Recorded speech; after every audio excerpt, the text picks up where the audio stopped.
Pagi itu, halaman depan Menara Arunika mendadak gaduh. Di bawah tangga marmer gedung kaca milik Arunika Trans, seorang perempuan tua berkerudung pudar sedang jongkok memunguti botol plastik dari tong sampah besar. Karung putih di punggungnya tampak hampir sobek. Sandalnya berlubang. Tangannya kurus, hitam terbakar matahari, dan penuh goresan kecil. Satu petugas keamanan mendekat dengan wajah kesal. "Ibu, jangan di sini. Ini area kantor." Perempuan tua itu menoleh pelan. Matanya cekung, tapi lembut. "Saya cuma ambil botol kosong, Pak. Sebentar saja." "Tidak bisa. Cepat pergi." Ia berdiri buru-buru. Karung di punggungnya bergeser. Beberapa buku tulis bekas, botol plastik, dan kotak susu jatuh berserakan di lantai. Orang-orang yang baru turun dari mobil mewah menoleh sekilas, lalu pergi. Di saat itulah pintu utama gedung terbuka. Arga Mahendra keluar dengan langkah cepat. Usianya baru 32 tahun, tetapi seluruh kota mengenalnya sebagai CEO muda yang sedang naik paling cepat. Wajahnya sering muncul di berita bisnis. Anak rantau yang dulu tidur di gudang, lalu membangun perusahaan logistik sendiri hingga bernilai miliaran. Ia baru saja selesai rapat dengan wali kota. Dua direktur berjalan di belakangnya.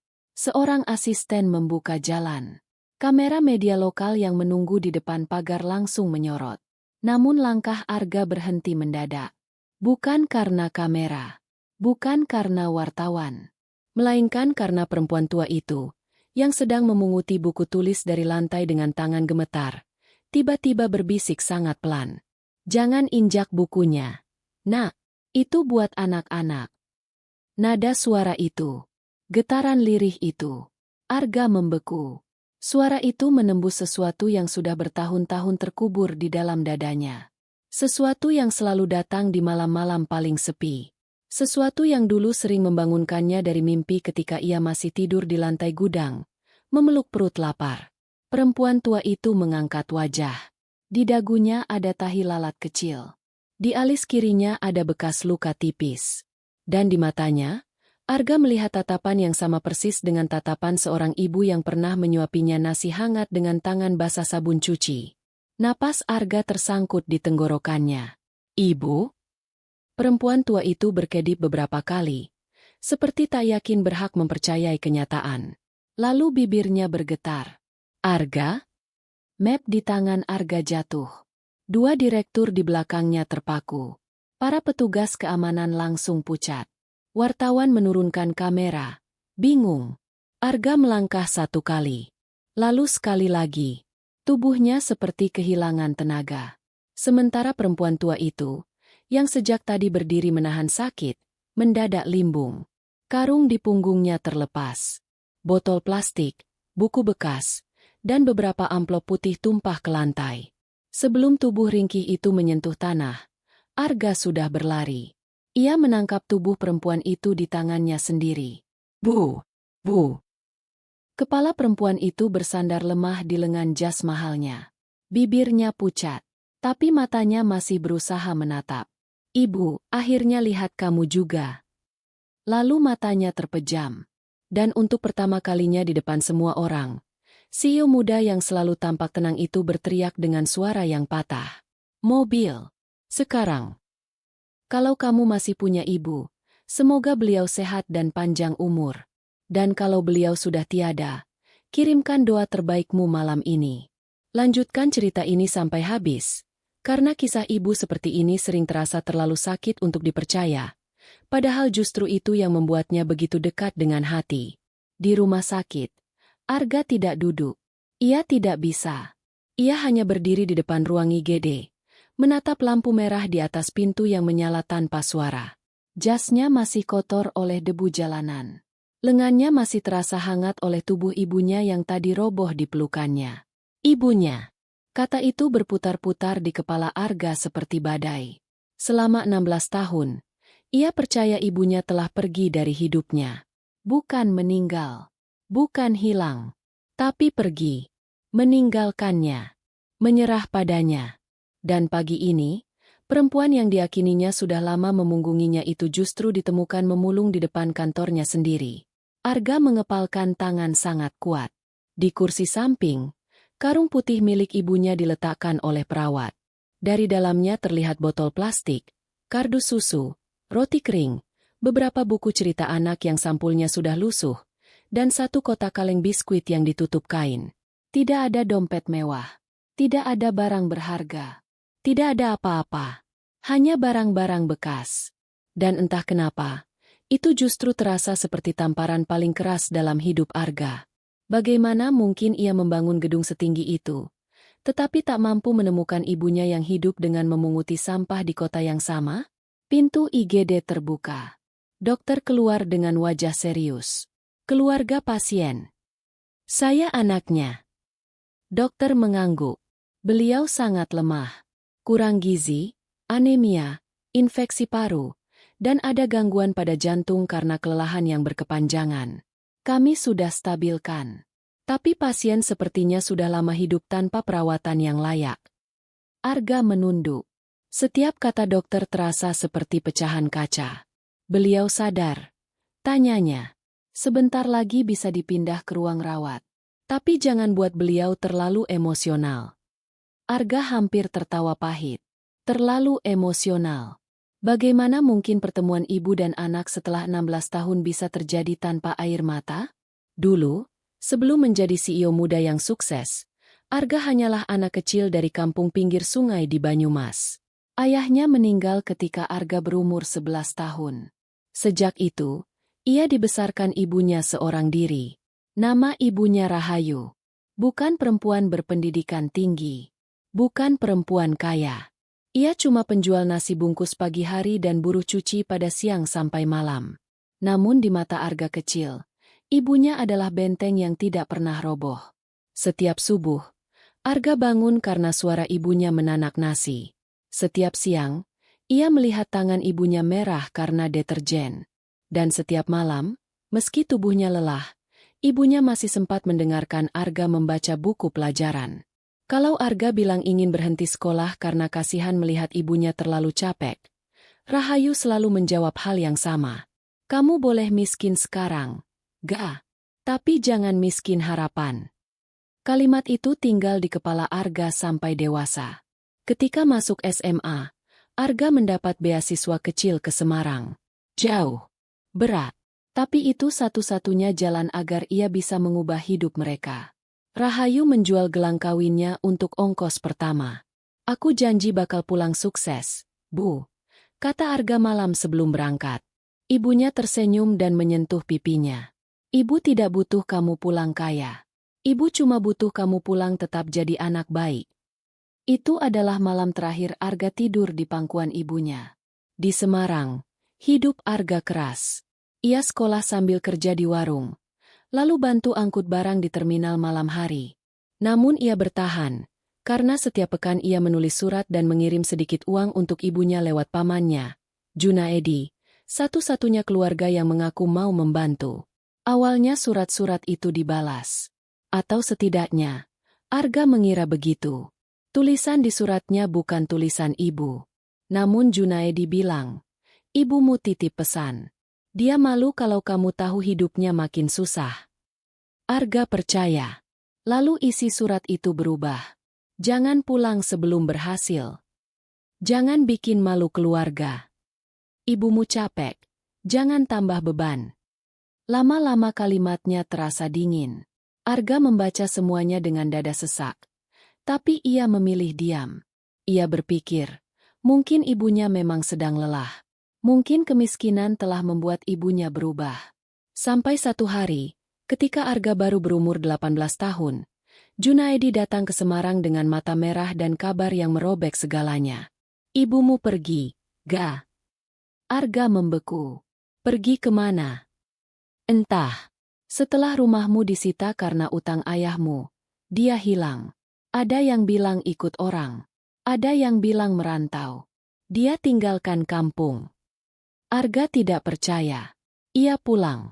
Rumahnya benar-benar kosong. Tetangga hanya menunduk. Tak ada yang bicara jelas. Dan di meja rumah yang sudah tak beratap itu, Arga menemukan satu kertas pendek dengan tulisan yang katanya dari ibunya. Jangan cari aku. Hidupmu urus sendiri. Arga membaca kalimat itu sampai tangannya gemetar. Malam itu, sesuatu dalam dirinya patah. Ia kembali ke kota bukan lagi sebagai anak yang berjuang untuk ibunya, tapi sebagai anak yang merasa dibuang. Sejak saat itu, Arga berhenti menulis surat. Ia bekerja lebih keras, lebih dingin, lebih kejam pada dirinya sendiri.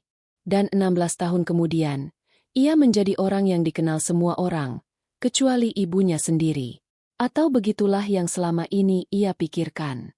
Ketika Arga masuk ruang rawat, perempuan tua itu sedang tertidur. Selang infus menempel di tangannya. Wajahnya tampak begitu kecil di atas bantal putih. Arga mendekat pelan. Tangannya gemetar saat menyentuh punggung tangan ibunya. Kulit itu kering dan kasar. Bukan tangan yang dulu ia cium sebelum berangkat sekolah. Bukan tangan yang dulu lembut ketika mengusap rambutnya. Tangan itu kini penuh luka kecil, garis hitam, dan kapalan. Arga menunduk, lalu menempelkan keningnya ke tangan itu. "Bu," bisiknya. "Kenapa jadi begini?" Kelopak mata Rahayu bergerak. Ia membuka mata perlahan. Butuh beberapa detik sampai fokusnya kembali. Saat melihat Arga, bibirnya langsung bergetar. "Jangan pergi lagi," katanya pelan. Kalimat itu membuat napas Arga patah. "Aku di sini, Bu. Aku nggak kemana-mana." Air mata Rahayu mengalir pelan ke pelipis. "Ibu kira, Ibu nggak sempat lihat kamu lagi." Arga menelan sesuatu yang besar di tenggorokannya. "Kenapa Ibu di jalan? Kenapa Ibu jadi pemulung? Kenapa Ibu nggak cari aku?" Rahayu terdiam. Matanya menatap langit-langit beberapa saat. Seakan ia harus membuka pintu paling sakit di hidupnya. Lalu ia berbisik, "Karena Ibu dikasih tahu, kamu sudah meninggal." Dunia Arga seperti berhenti. "Apa?" Rahayu menangis pelan. "Pamanmu datang. Dia bilang kamu kecelakaan di gudang. Dia tunjukkan baju penuh darah. Dia bilang kamu sudah tidak ada. Ibu pingsan waktu itu." Arga mundur setengah langkah. Baju berdarah. Kabar bohong. Racun lama yang tiba-tiba punya wajah. "Aku juga dikasih tahu Ibu pergi ninggalin aku," bisik Arga. Rahayu langsung menggeleng kuat meski tubuhnya lemah. "Ibu tidak pernah pergi. Ibu tunggu kamu. Bertahun-tahun Ibu tunggu. Tapi rumah kita dijual. Tanah kita diambil. Waktu Ibu mau cari kamu ke kota, uang Ibu habis. Sejak itu Ibu kerja apa saja. Pungut kardus. Botol. Apapun." Air mata Arga jatuh tanpa bisa ditahan. Selama ini, ia marah pada perempuan yang justru tiap hari hidup dalam luka yang sama. "Kenapa Ibu ada di depan kantorku?"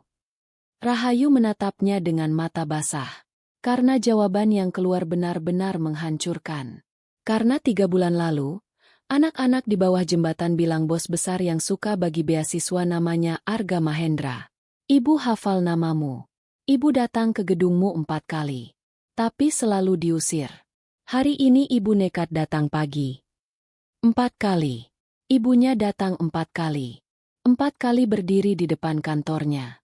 4 kali hanya ingin melihat wajah anak yang diyakininya sudah mati lalu ternyata hidup. Dan 4 kali pula kota yang memuji keberhasilan Arga gagal mengenali air mata seorang ibu."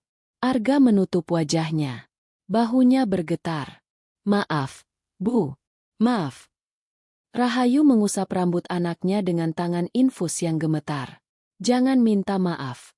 Kamu hidup saja. Itu sudah bikin Ibu kuat." Tidak ada kata yang lebih menyakitkan dari itu. Malamnya, saat Rahayu tertidur, Arga membuka kotak kaleng yang dibawa ibunya.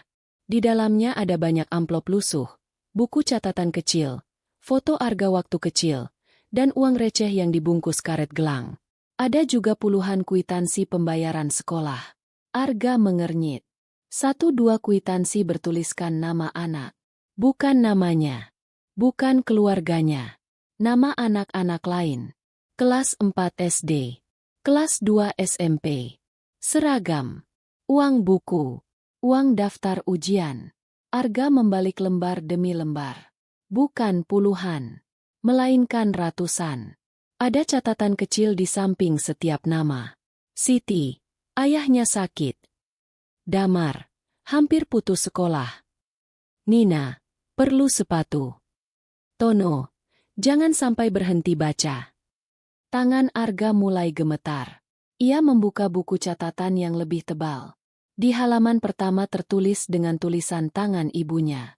Kalau Arga masih hidup, semoga suatu hari dia tahu bahwa memulung bukan cuma buat makan. Banyak anak miskin yang butuh terus sekolah. Selama ibu masih bisa jalan, ibu mau bantu sedikit-sedikit. Arga duduk. Tubuhnya seperti kehilangan tulang. Selama bertahun-tahun, ibunya hidup sebagai pemulung. Bukan hanya untuk bertahan, tapi juga untuk membiayai sekolah anak-anak lain. Anak-anak yang tak punya ayah. Anak-anak jalanan. Anak-anak penjual koran. Anak-anak pemulung lain. Ia membuka amplop lain. Di dalamnya ada puluhan surat kecil dari anak-anak. Terima kasih, Ibu Buku. Terima kasih sudah bayarin ujian. Aku janji belajar rajin. Aku sekarang kelas 3 SMP karena ibu. Air mata Arga menetes ke kertas itu. Ibu Buku. Bukan pemulung biasa. Bukan sekadar perempuan tua di jalan. Ibunya adalah perempuan yang mengumpulkan botol demi botol, kardus demi kardus, lalu mengubahnya menjadi seragam, buku, dan uang sekolah bagi anak-anak miskin di kota ini. Tak ada satu orang pun tahu. Tak ada foto. Tak ada berita. Tak ada nama besar. Hanya tangan tua yang bekerja diam-diam. Arga menutup matanya. Dadanya sesak sampai nyaris tak bisa bernapas. Di luar ruang rawat, ia menelepon salah satu orang kepercayaannya. Cari semua data tentang anak-anak di buku ini. Cari mereka. Malam ini. Keesokan harinya, Arga mendatangi Paman Junaedi. Rumah lelaki itu kini besar. Tanahnya luas. Mobil pick-up terparkir di halaman. Semua itu berdiri di atas puing-puing hidup ibu dan anak yang dipisahkannya. Junaedi kaget saat melihat Arga datang dengan tatapan sedingin itu. Kamu. Arga melempar selembar surat lusuh ke meja tamu. Itu tulisan siapa? Junaedi diam. Itu surat yang katanya dari ibu. Masih diam. Lalu Arga meletakkan foto lain. Foto baju berdarah yang dulu ditunjukkan pada ibunya. Dan ini? Bohong dari mana lagi? Wajah Junaedi mulai pucat. Ia akhirnya duduk perlahan. Seperti kaki-kakinya tak lagi kuat menopang tubuh. Aku cuma waktu itu aku hilaf. Hilaf? Suara Arga rendah. Tapi justru lebih menakutkan. Ibu kehilangan anaknya 16 tahun. Aku kehilangan ibu 16 tahun. Dan kamu sebut itu hilaf. Junaedi menunduk. Tanah ayahmu mau disita. Aku takut jatuh ke orang lain. Aku ambil alih. Dengan memisahkan kami. Aku butuh uang. Arga tertawa pendek. Pahit. Lelaki di depannya tidak tampak seperti paman. Ia tampak seperti lubang hitam yang selama ini menelan masa kecilnya. Aku bisa menyeretmu ke hukum sekarang, kata Arga. Tapi ada satu hal yang lebih berat dari itu. Kamu akan hidup dengan tahu bahwa semua yang kamu ambil dibangun dari air mata seorang ibu. Arga berdiri. Sebelum pergi, ia menoleh sekali lagi. Mulai hari ini, semua tanah, rumah, dan apapun yang dulu kau rebut akan kuambil kembali secara sah. Bukan buat aku, buat ibuku, dan buat semua anak yang dia sekolahkan dengan hasil memulung. Junaedi menangis. Tapi Arga tidak lagi punya ruang untuk iba. Beberapa luka terlalu dalam untuk ditutup dengan kata maaf. 3 hari kemudian, Arga menggelar konferensi pers. Semua orang mengira ia akan membahas ekspansi perusahaan baru. Wali kota hadir. Jajaran direksi hadir. Wartawan dari televisi, koran, sampai media digital memadati aula. Di layar besar belakang panggung tidak ada grafik bisnis. Hanya foto seorang perempuan tua dengan kerudung pudar, duduk di samping tumpukan buku bekas, tersenyum kecil ke arah kamera. Ruangan mendadak sunyi. Arga naik ke podium. Wajahnya tenang, tapi matanya merah.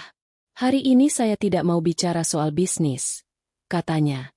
Saya mau bicara soal seorang ibu. Semua orang diam. 3 hari lalu, di depan kantor saya sendiri, petugas keamanan hampir mengusir seorang pemulung. Perempuan tua itu datang dengan karung, botol plastik, dan buku bekas. Saya nyaris melewatinya. Nyaris. Arga menelan ludah. Perempuan itu adalah ibu saya. Tak ada suara di ruangan itu. Bahkan kamera wartawan seolah berhenti bergerak. Selama 16 tahun, saya hidup dengan keyakinan bahwa ibu saya meninggalkan saya. Sementara ibu saya hidup dengan keyakinan bahwa saya sudah meninggal. Kami dipisahkan oleh kebohongan keluarga. Saya tumbuh jadi anak rantau yang keras kepala, lalu berhasil jadi CEO muda. Tapi ibu saya tumbuh jadi pemulung. Beberapa orang mulai menunduk. Arga mengangkat sebuah buku catatan lusuh. Namun itu belum semuanya. Tadi malam saya baru tahu identitas asli ibu saya. Ia membuka halaman demi halaman, memperlihatkan daftar nama anak. Dari hasil memulung, ibu saya membayar sekolah puluhan, lalu ratusan anak miskin di kota ini. Ia dikenal dengan panggilan ibu buku. Ia memungut sampah bukan hanya untuk makan. Ia memungut harapan yang dibuang orang lain, lalu memberikannya kembali pada anak-anak yang nyaris putus sekolah. Suara isak kecil mulai terdengar dari baris kursi belakang. Lalu satu persatu, orang-orang yang sudah diundang diam-diam oleh tim Arga berdiri dari tempat duduk mereka. Seorang dokter muda, seorang guru SD, seorang polisi wanita, seorang jurnalis, seorang mahasiswa tingkat akhir, seorang pemilik warung kecil. Semuanya berdiri dengan mata basah. Dokter muda itu angkat bicara lebih dulu. Saya salah satu anak di daftar itu. Uang ujian saya dibayar ibu buku waktu saya kelas 6 SD. Guru itu menyusul. Saya dulu hampir berhenti sekolah.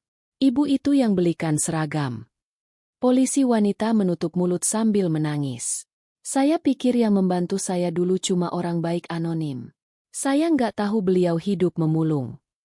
Ruangan pecah oleh tangis yang tertahan. Wali kota menunduk dalam. Banyak wartawan mengusap mata.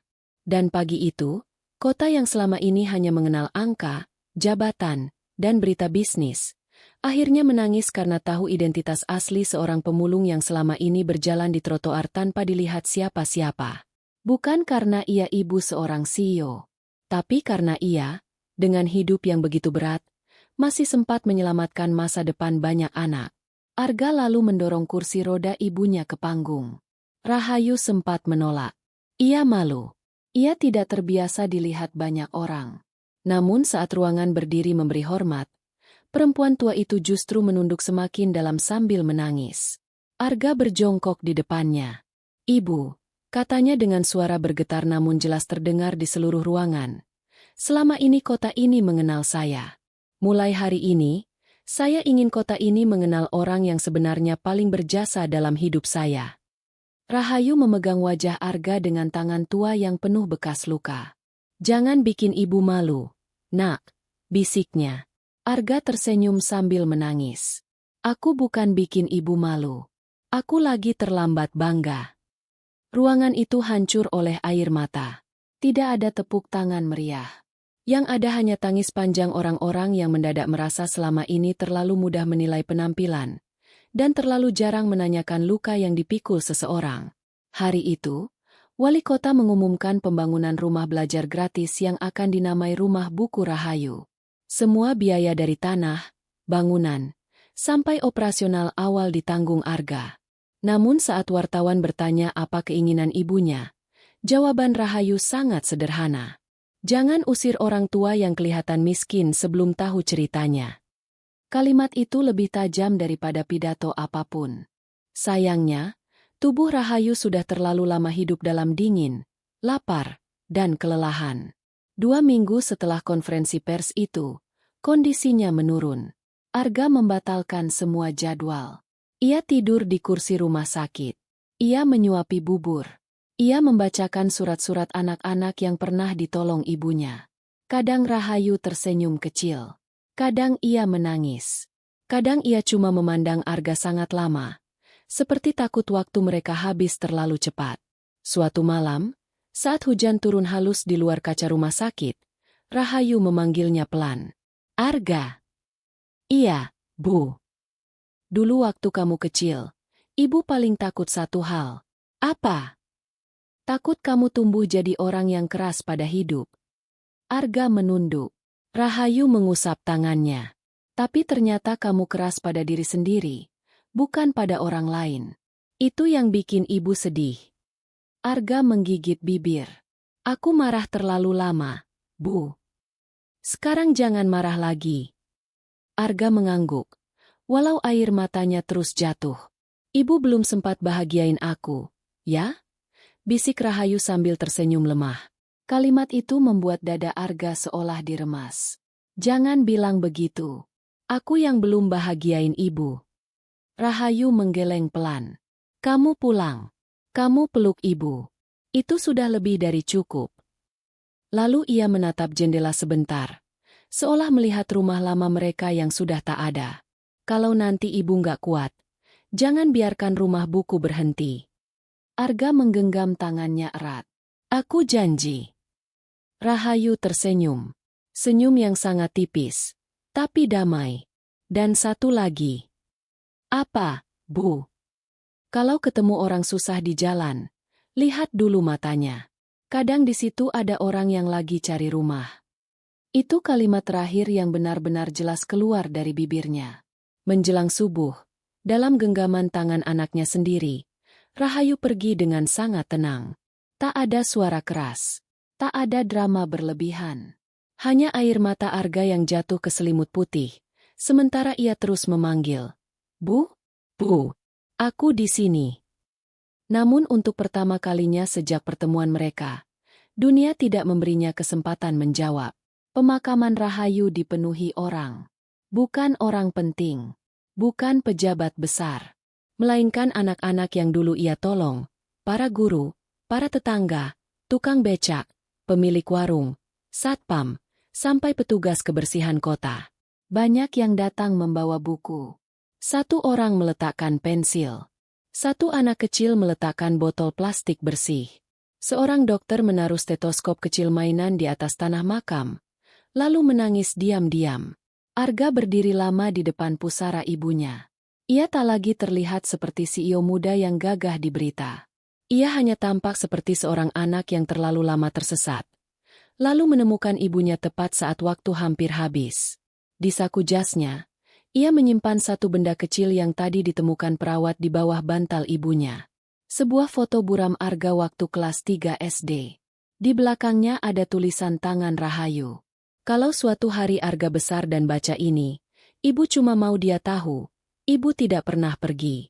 Ibu cuma terlalu miskin untuk melawan kebohongan. Arga membaca kalimat itu sampai matanya kabur. Lalu ia berlutut dan menempelkan keningnya ke tanah merah yang masih basah. Sekarang ibu pulang, ya, bisiknya. Biar aku yang jaga rumahnya. 6 bulan kemudian, rumah buku Rahayu resmi dibuka. Bangunannya berdiri di lahan bekas terminal tua, dekat tempat para pemulung dan anak jalanan dulu berkumpul. Di dalamnya ada perpustakaan, ruang belajar, klinik kecil, dapur umum, dan layanan pencarian keluarga untuk lansia terlantar. Di pintu masuk, terpasang satu kalimat besar. Jangan menilai seseorang dari karung di punggungnya. Bisa jadi, di dalamnya ada masa depan banyak anak. Saat peresmian, Arga diminta memberi sambutan. Ia berdiri sebentar, memandang foto ibunya yang dipajang di dinding utama, lalu berkata, "Saya pernah menjadi anak yang mengira ibunya meninggalkannya. Dan ibu saya pernah menjadi ibu yang mengira anaknya meninggal. Kami dipisahkan oleh dusta, kemiskinan, dan orang yang rakus. Tapi yang paling menyakitkan, kami dipisahkan juga oleh mata-mata yang terlalu cepat menghina. Kalau hari ini Anda masih punya ibu, pulanglah, teleponlah, peluklah. Jangan tunggu sukses. Karena ada orang yang rela menukar seluruh hartanya hanya untuk mendengar satu kali lagi suara ibunya memanggil namanya. Tak ada orang yang berbicara setelah itu. Beberapa hanya menunduk. Beberapa menangis. Dan Arga tahu, kota ini mungkin akan terus mengingat ibunya bukan sebagai pemulung, melainkan sebagai perempuan yang memungut barang sisa, lalu mengubahnya menjadi harapan. Malam harinya, setelah semua tamu pulang, Arga duduk sendirian di salah satu sudut rumah buku Rahayu. Di depannya ada rak kecil berisi buku-buku bekas yang sudah dijilid ulang. Di samping rak itu, digantung karung putih milik ibunya. Bersih, rapi, tidak lagi bau jalanan. Tapi tetap sama. Arga menatapnya lama. Dulu ia malu karena miskin. Lalu ia marah karena merasa ditinggalkan. Kini ia tahu, yang membuat manusia benar-benar jatuh bukanlah kemiskinan, tapi ketidaktahuan akan cinta yang diam-diam bekerja untuknya. Ia menghela napas, lalu tersenyum tipis pada foto ibunya. "Bu," bisiknya. "Sekarang satu kota tahu siapa ibu. Tapi aku masih orang yang paling telat mengenali ibu." Di luar, hujan tipis mulai turun. Dan entah kenapa, untuk pertama kalinya sejak pemakaman itu, Arga tidak merasa sendirian.